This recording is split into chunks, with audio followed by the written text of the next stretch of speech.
Hi friends, today I am back reading The One and Only Ivan by Katherine Applegate. If you remember right, we left off with The Littlest Big Top on Earth, and that was telling you kind of a little bit about Ivan's life and about one of his friends, Stella the Seal, who she ate 100 pennies, and it just says that Max said she'd be fine. He was mistaken. And that's all he left on that. So we don't know what's happened to Stella yet. But it also talks about how the humans are passing their green money and they're eating the pink clouds. So I asked you the other day what the green money and the pink clouds was. So if you've thought about it, that green, did I say green money? The green paper would be money, and the pink clouds is cotton candy. So kind of gives you that little bit of, it doesn't tell you exactly what it is, but you can figure out what that is. So we are going to start on the next chapter, which is Gone. So some animals live privately, unwatched, but that is not my life.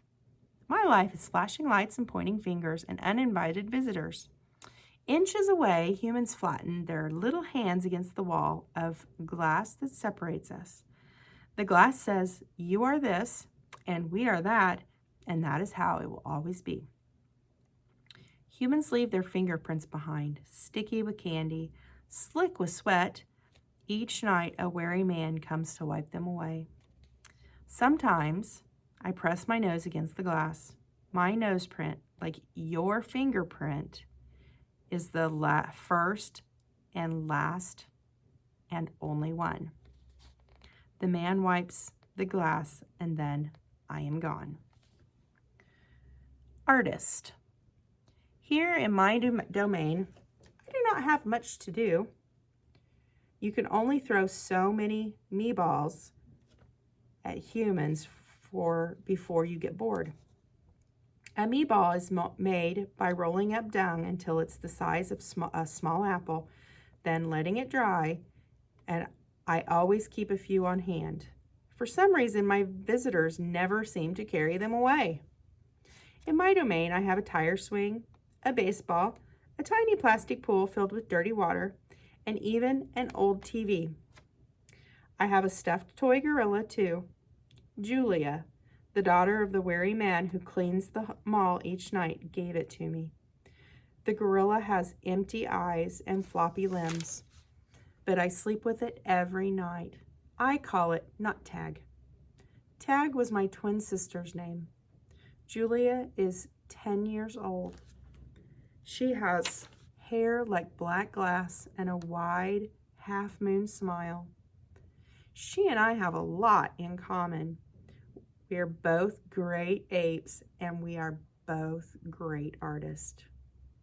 It was Julia who gave me my first crayon, a stubby blue one, slipped through the broken spot in my glass along with a folded piece of paper. I knew what to do with it. I'd watch Julia draw. When I dragged the crayon across the paper, it left a trail in its wake like a slithering blue snake. Julia's drawings are wild with color and movement. She draws things that aren't real. Clouds that smile and cars that swim. She draws until her crayons break and her paper rips. Her pictures are like pieces of a dream. I can't draw dreamy pictures. I never remember my dreams, although I sometimes awaken with my fist clenched at my heart, hammering. So what do you think he's doing when he says his fists are clenched and he's hammering? So he's going like this. What do you think he's doing? Okay, we'll see what he's doing. I'm sure they'll say it. My drawings, eventually they'll say it. My drawings seem pale and timid next to Julia's. She draws the ideas in her head. I draw the things in my cage, simple items that fill my days, an apple core, a banana peel, a candy wrapper. I often eat my subjects before I draw them. But even though I draw the same things over and over again, I never get bored with my art. When I'm drawing, that's all I think about. I don't know about where I am, about yesterday or tomorrow. I just move my crayons across the paper. Humans don't always seem to recognize what I've drawn. They squint, cock their heads, murmur. I'll draw a banana, a perfectly lovely banana, and they'll say, "It's a yellow airplane," or "It's a duck without wings." So when they're squinting their eyes and cocking their head, what do you think they're trying to do? Are they trying to figure out what Ivan drew? I think so. That's all right. I'm not drawing for them. I'm drawing for me. Max soon realized that people will pay for a picture made by a gorilla, even if they don't know what it is. Now I draw every day. My work sells for $20 a piece, $25 with a frame, at the gift shop near my domain.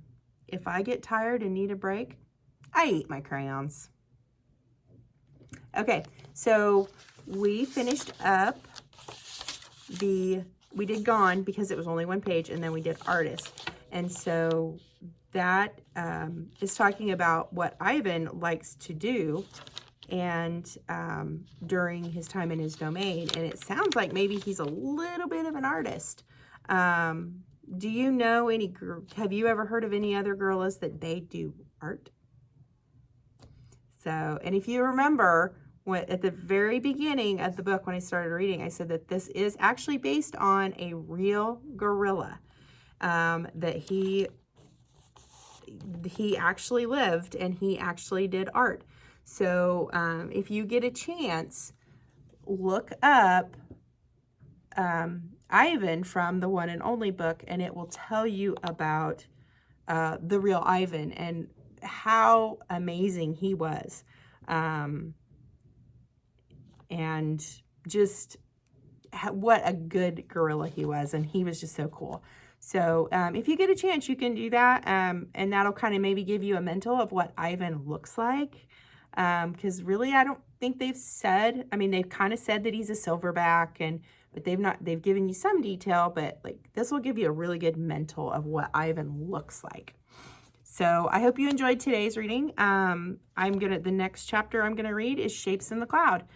Shapes in the Clouds. So be on the lookout for that one. That one will probably go in the next day or two.